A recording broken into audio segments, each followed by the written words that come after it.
কোরআনে কিন্তু আল্লাহ একটা কথা বলেছে, আল্লাহ মজলুমের দোয়া কবুল করে, জালিম বেশি দিন থাকেও না। যখন দুপুরবেলা শুনলাম শেখ হাসিনা পালিয়ে গিয়েছে, মানে আমি কান্না করতেছি। সে আমার দিকে তাকিয়ে বলছে যে খাদিজা তোমার কি জামিন হয়েছে?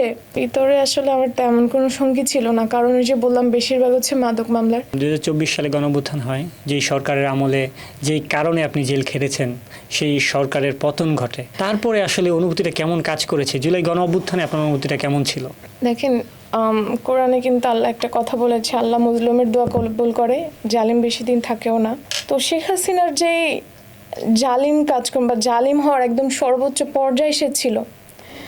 অ্যান্ড এটা আমি আম্মুকে বলেছিলাম যে আম্মু দেখবা আল্লাহ হচ্ছে তাকে খুব শীঘ্রই একটা মানে এরকমভাবে তার পতন ঘটাবে, কিন্তু এত জলদি হবে সেটা আমার কোনোভাবে এক্সপেক্টেড ছিল না। যখন দুপুরবেলা শুনলাম শেখ হাসিনা পালিয়ে গিয়েছে, মানে আমি কান্না করতেছি খুশিতে? অবশ্যই, কারণ এইভাবে টর্চার করেছে, এতগুলা মানুষের লাইফ নষ্ট করেছে, তার জন্য তো কম হয়ে গিয়েছে, আরো অনেক কিছু করার উচিত ছিল।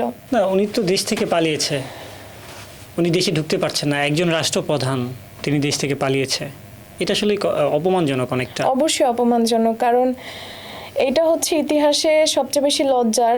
যেমন খালেদা জিয়া, যদি আমরা আমাদের দেশনেত্রী বেগম খালেদা জিয়ার কথা বলি, তার এই একটা জায়গা হচ্ছে আমার কাছে সবচেয়ে আকর্ষণীয় লাগে যে সে আপোষহীন ছিল। তাকে এত কিছুর পরেও দেশ থেকে বের করা যায়নি।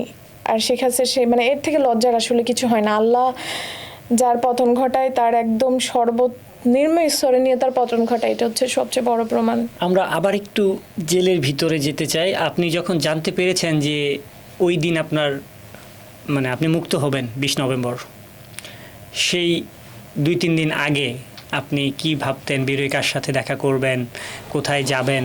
কোনো পরিকল্পনা ছিল না যে আমি বের হয়ে আমার আম্মুকে একটা হাগ দিব, আমার বাবাকে আমি জড়িয়ে ধরবো? কোনো প্ল্যানিং ছিল কি না? আমার 4 মাসের স্টে, মানে 2বার স্টে করা হয়, যেটা পুরা হিস্ট্রিতে হচ্ছে কম। মানে পুরা মানে শেখ হাসিনা সরকার এইরকমভাবে আমার মানে আইনের যে অপব্যবহার করেছে সেটা আমি অন্যতম উদাহরণ, কারণ 2বার একটা মামলা স্টে করেছে। তো আমার শুনানি হওয়ার কথা ছিল নভেম্বরের 13 তারিখ। নভেম্বরের 13 তারিখ হচ্ছে তারা আমার মানে সবসময় তারা আমার ডেটটা হচ্ছে চেঞ্জ করে দিত। লাইক মানে পরে শুনানিটা আমার হবে, জাজ নেমে যেত। এখন জাজ নেমে গেলে কিছু করার নাই। তো ওই দিনও 13 নভেম্বর জাজ হচ্ছে নেমে যায়। আমার শুনানিটা একটা পরে ছিল, সে হচ্ছে নেমে যায় যাতে শুনতে না হয়, কারণ এখন শুনলে আমাকে ছেড়ে দিতে হবে। তো আমার এর মধ্যে রুটিন দিয়ে দেয় 4th সেমিস্টারের। আম্মু দেখা করতে আসে বুধবার, এসে বলে যে মা আমরা পারলাম না, তোমার পরীক্ষার ব্যবস্থাটা করতেছে। আম্মু আর আপু আসে, তখন আর কি করবো, আমি বলছি আচ্ছা ঠিক আছে, যা আছে আমার কপালে, মেনে নিতে শুরু করেছি এখন। তো বৃহস্পতিবার আমার ফ্যামিলি জানে না, কেউ জানে না, জ্যোতির্ময় বড়ুয়া স্যার নিজে যে অ্যাপিল করেছে যে হচ্ছে স্যার অনেক দিন হয়েছে, 15 মাস হয়েছে, দুইবার স্টেও হয়েছে, স্টেটাও শেষ হলো, মেয়েটার 2 দিন পরে পরীক্ষা, আপনি ছেড়ে দেন। তো শুরুতে ছিল ফয়সির দিকে, পরবর্তীতে চেঞ্জ হয়ে আরেকজন আসে। তো তিনি হচ্ছে আমার বেলটা দিয়ে দেয়, বাট শর্ত দিয়ে দেয় যে আমার পাসপোর্ট থাকলে সেটা জমা দিতে হবে, আমি সরকারের বিরুদ্ধে আর কথা বলতে পারবো না, একটা বন্ড সাইন করে আমাকে বের করা হয়। তো পরবর্তীতে বৃহস্পতিবারে বেল হয় একমাত্র জ্যোতির্ময় বড়ুয়া স্যারের উদ্যোগেই। আমার ফ্যামিলিও কিন্তু জানে না, মিডিয়ার মাধ্যমে পরবর্তীতে ফ্যামিলি জানে, অ্যান্ড আমাকে জানানোর তো কোনো ওয়ে ছিল না। তো শুক্রবার দিন আমি আবার লাস্ট 4 মান্থ যখন এই যে পাপিয়ার সার্কেলটা প্লাস হচ্ছে পাস্টের জেল সুপার অ্যান্ড সবাই চেঞ্জ হলো অথরিটি, তারপর আমি আবার রাইটার হিসেবে কাজ করা শুরু করলাম, মানে প্রশাসনের সাথে যুক্ত থেকে।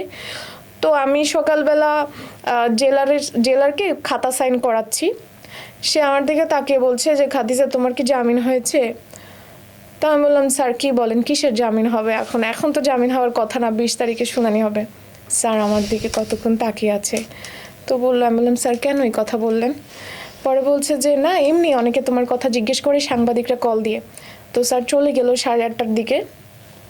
একজন মহিলার উঠে এসে বললো খাদিজাতুল কুবরার তো জামিন হয়েছে। আমি বলছি আন্টি আমার সাথে আপনি মজা করেন না, আমি তো যাই না।